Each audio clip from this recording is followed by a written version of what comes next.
So the big question is this: how do passionate golfers like you and I develop a stock shot day in and day out? A stock shot that's as reliable as the sun coming up in the morning. That's the question, and this podcast is the answer. Welcome to Stock Shot Secrets.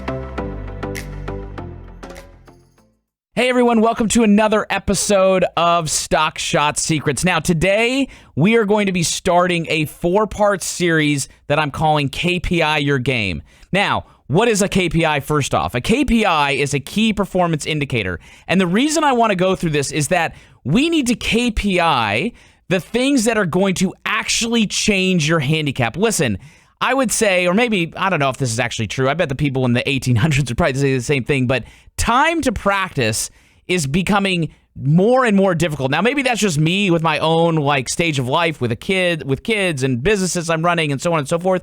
But I want to help you so that when you are going to the range to practice, you are actually working on the things that you need in your game so that you can either break 100, break 90, break 80, or break even 70. And I've got hard-nosed data of what are the things that you need to do to work on so that you can change your handicap and go to the next level. So if you're shooting 105, how to go to 95. If you're shooting 95, how to go to 85. If you're shooting 85, how to go to 75. And if you're shooting 75, how to go to 65. Now, today what we're going to be doing is we're going to be talking about how to break 100 and what are the key indicators, the key KPIs that you need to do to break that thing. And we want to do this just like a business. Like if you think about your business, if you guys have a board, or even if it's a small business, you have profit and loss statements and balance sheets and these metrics, right? That tell you what are the things, what are the knobs that if I turn this knob, our business, our revenue, our margins, all those things change. And what are the things that if I turn this knob, it has the greatest effect on the business. That's what we're going to talk about today and through this series of this KPI Your Game series. Now, hundreds. The first and foremost, and it's probably not rocket science, but let's talk a little bit more about it. If you are not breaking 100, there is 3 main things that are happening that makes you not want to break 100 or making it really, really difficult. And we're going to go through those. The first one is we're going to talk about approach shots. Now, some of you guys might be like, what about driving distance? If I hit it farther, I'm going to shoot lower scores.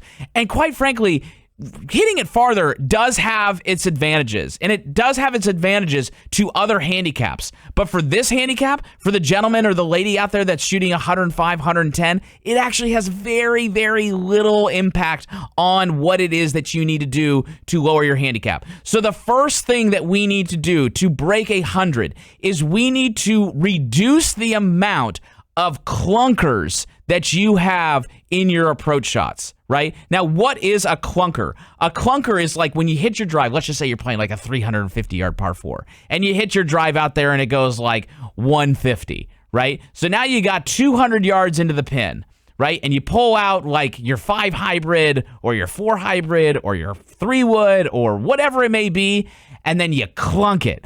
You lay the sod over it and it goes 5 yards and you're like, oh my gosh, this sucks. Not only does it hurt your scorecard, it makes you want to quit. You don't even want to play anymore because the ball feels so bad off the face. Whereas when you hit the ball and it melts on the face, that's the feeling of a flush rocket, right? We call them stock shot flush rockets. When you do that, man, your passion level for golf goes through the roof, and all of a sudden you are trying to now leave work early so you can go practice, right? We are all after that feeling of the golf ball melting on the face. So for the 100 shooters, right? Those players that are shooting over 100, here's the stat. You are averaging, based upon all of the data. Now, this isn't everybody, but it's just all of the data in the country, right? You are averaging 6 clunkers around. That means that 6 times you are in you have an approach shot, you are laying the sod over that shot. And you're having to essentially say, oh, hold on, I'll just try this again, right? And you kind of walk up a few feet to that ball. So what are the things that cause that clunker? Now, the main reason why that is you struggle with what is called attack angle. If you're hitting balls on TrackMan, that number is called TrackMan or called attack angle. I always kind of make the funny joke, which is not really funny, but it's kind of funny, that they should change the name from attack angle to happiness number. Because when your attack angle, and that is, if you're watching this on YouTube, if you're looking at this, it is the angle in which the club descends into the ball. We want to be hitting down on the golf ball. We do not want to be hitting the ground and then the club ascending as it's going up to the ball. So we want an attack angle that is down. We're hitting down, and when you hit down on a ball, your attack angle is like -3, -4, -5, -6 even, right? That ball melts on the face. So you go, great, Kyle, how do I do that? What's a way that I could work on my attack angle?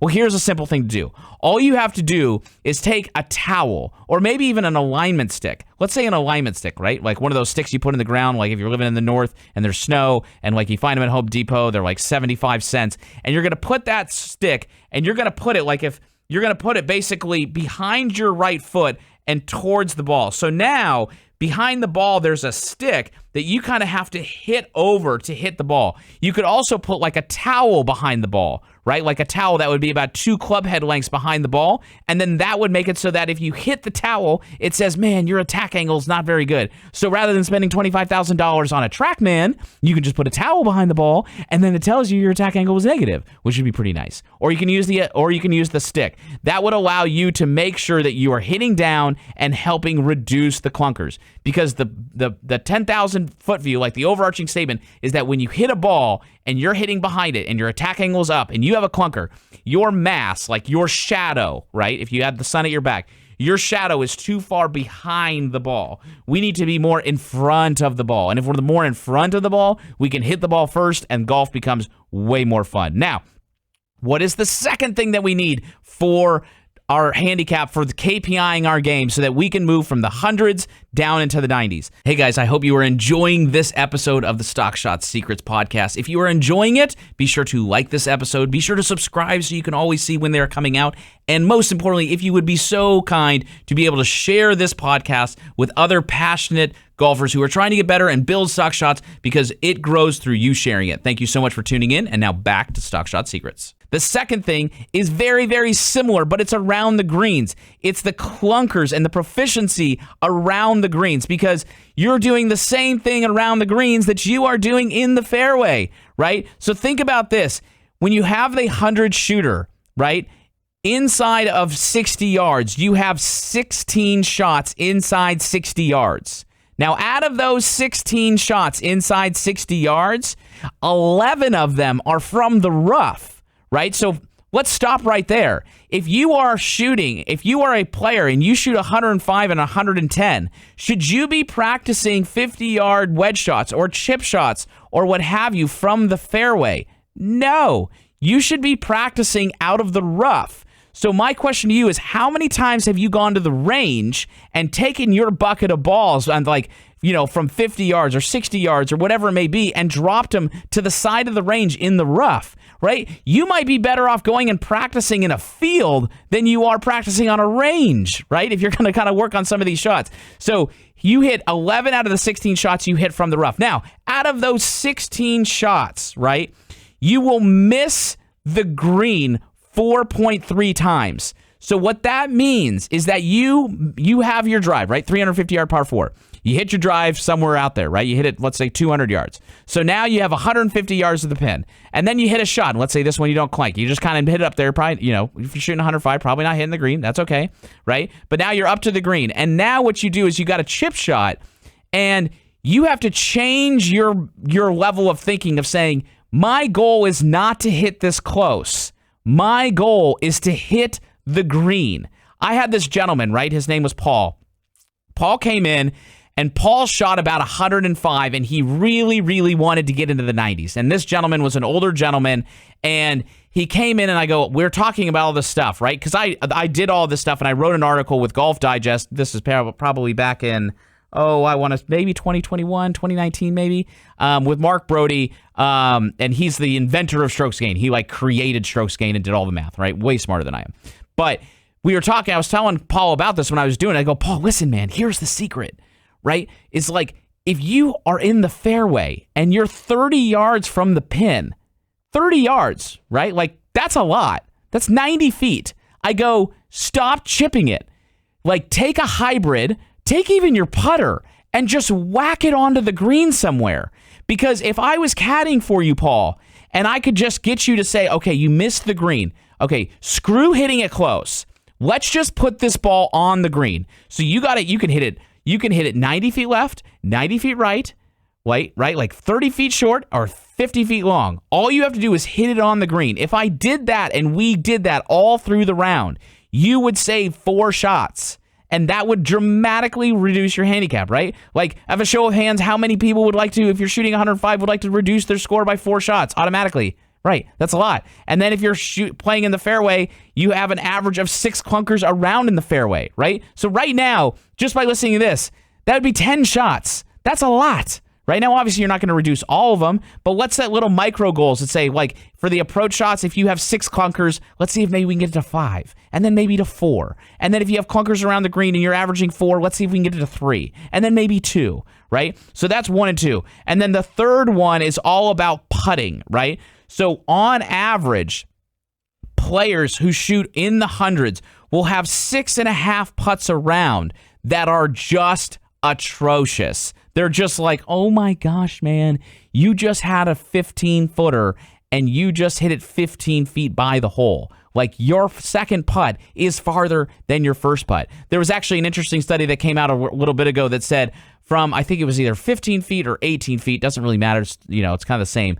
But the 15, that's right, the 15 handicap has a better chance of 3-putting from 18 feet than they do 1-putting. So from 18 feet, you have higher probability of 3-putting than you do 1-putting. And that's the 15 handicap. So if you're like 18 feet, you kind of got to change your frame of reference of expectation management. You got to go, I just got to not 3-putt, right? If you were a 15 handicap. Now that's getting into like the breaking 80s stuff, right? And that's the KPIs for each one of these. Might I remind you, they're all different. So like, you need to make sure you're tuning into these other episodes because they're all going to change so that you know what and when you go to the range based upon all of the data that we have with golf, which is the beauty of technology, is that we've got so much data that we can like pinpoint what are the levers that we need to pull so that if we do that, the floodgates change and then your handicap changes.